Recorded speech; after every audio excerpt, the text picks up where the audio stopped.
എല്ലാവർക്കും പുതിയൊരു വീഡിയോയിലേക്ക് സ്വാഗതം. ഇന്ന് ചായ തിളയ്ക്കുന്ന സമയം കൊണ്ട് ഒരു ചായക്കടി ഉണ്ടാക്കുന്നതിൻ്റെ ഒരു വീഡിയോ ആണ്. അതിന് വേണ്ടിയിട്ട് 1 കപ്പ് വീറ്റ് ഫ്ലോർ എടുത്തിട്ടുണ്ട്. അത് ഒരു അരിപ്പയിലേക്ക് ഇട്ട് കൊടുക്കാം.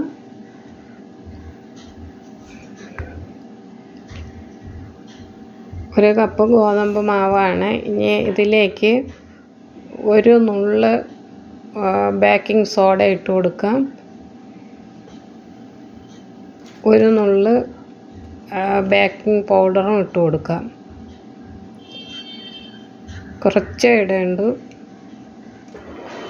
ഇനി ഇതൊന്ന് അരിച്ചെടുക്കാം. ഇപ്പോൾ അരിച്ചെടുത്തിട്ടുണ്ട്. ഇനി ഒരു മിക്സിയുടെ ജാർ എടുക്കാം. അതിലേക്ക് ഒരു മുട്ട, 5 ചെറിയ പഴം എടുത്തിട്ടുണ്ട്. മുട്ട ഒന്ന് പൊട്ടിച്ച് മിക്സിയുടെ ജാറിലേക്ക് ഒഴിച്ചു കൊടുത്തു. ഇനിയും പഴം തൊലി കളഞ്ഞ് മിക്സിയിലേക്ക് ഇട്ട് കൊടുക്കാം. നന്നായിട്ട് കറുത്തു പോയ പഴമായിരുന്നു. ഇതിലേക്ക് 2 സ്പൂണ് സൺഫ്ലവർ ഓയിൽ ഒഴിച്ചു കൊടുക്കാം.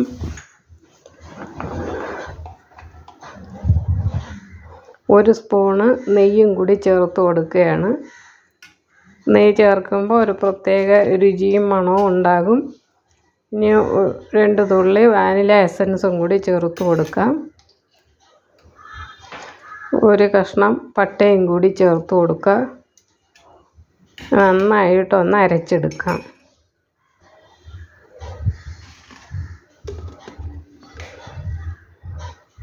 നന്നായിട്ട് അരച്ചെടുത്തിട്ടുണ്ട്.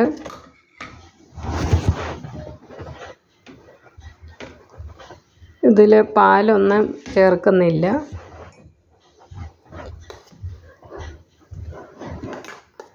ഒരു പരുവത്തിന് കിട്ടിയിട്ടുണ്ട്. ഇനിയും എടുത്തു വെച്ച ഗോതമ്പ് മാവും കൂടി അതിലേക്ക് ഇട്ട് കൊടുക്കാം.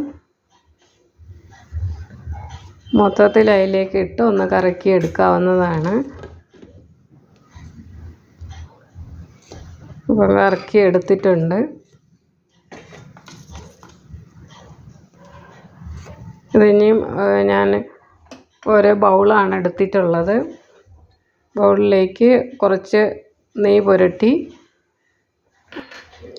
ഇനി റെഡിയാക്കി വെച്ചിട്ടുള്ള ബാറ്റർ 1 സ്പൂണ് അതിലേക്ക് വെച്ച് കൊടുക്കാം. ഈ പലഹാരം റെഡിയാക്കി എടുക്കാൻ വേണ്ടിയിട്ട് സ്റ്റൗ മേൽ ഒരു മൂട് കട്ടിയുള്ള പാത്രം വെച്ച് അതിലേക്ക് ഈ ബൗൾ വെച്ച് വേവിച്ചെടുക്കുകയോ എയർ ഫ്രയറിൽ വെച്ച് റെഡിയാക്കുകയോ ഓവനിൽ വെച്ച് റെഡിയാക്കുകയോ ചെയ്യാവുന്നതാണ്. ഞാനിപ്പോൾ ഇത് എയർ ഫ്രയറിൽ വെച്ച് റെഡിയാക്കുകയാണ് ചെയ്യുന്നത്. ബൗളിലേക്ക് 1 സ്പൂണ് ബാറ്റർ ഒഴിച്ചു കൊടുക്കുകയാണ്. ഇനി അതിൻ്റെ മുകളിലേക്ക് കുറച്ച് നെയ്യ് പുരട്ടി കൊടുക്കാം. ഇനി അതിൻ്റെ മുകളിലേക്ക് കുറച്ച് കാഷ്യൂനട്ടും മുന്തിരിപ്പഴവും കൂടി ഇട്ട് കൊടുക്കാവുന്നതാണ്.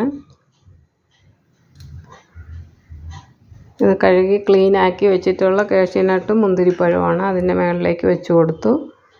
എയർ ഫ്രയർ 5 മിനിറ്റ് ചൂടാക്കി ഇട്ടിട്ടുള്ളതാണ്.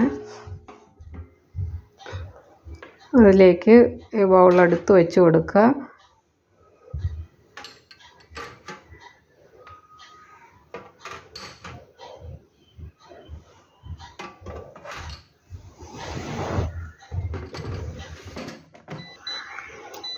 ഇപ്പോൾ ഒരു 30 മിനിറ്റാണ് ടൈം കൊടുത്തിട്ടുള്ളത്. 18 മിനിറ്റ് ആയപ്പോൾ തന്നെ റെഡി ആയിട്ടുണ്ട്. ഒന്ന് നോക്കാം. ഉള്ളെല്ലാം നല്ലപോലെ വെന്തിട്ടുണ്ട്. ഇങ്ങനെ ബൗളിൽ ചെയ്യുന്നത് കൊണ്ട് തന്നെ ചായയോടൊപ്പം ഈ ഓരോ ബൗളെടുത്താൽ മതിയാകും. പ്രത്യേകിച്ച് വേറൊരു പാത്രത്തിലേക്ക് സെർവ് ചെയ്യേണ്ട ആവശ്യവുമില്ല. വളരെ പെട്ടെന്ന് ചെയ്യാൻ പറ്റിയ ഒരു ഈവനിങ് സ്നാക്സാണ്. നല്ല സോഫ്റ്റും ആയിട്ടുണ്ട്. എല്ലാവർക്കും ഈ വീഡിയോ ഇഷ്ടപ്പെട്ട് കാണുമെന്ന് കരുതട്ടെ. Thank you.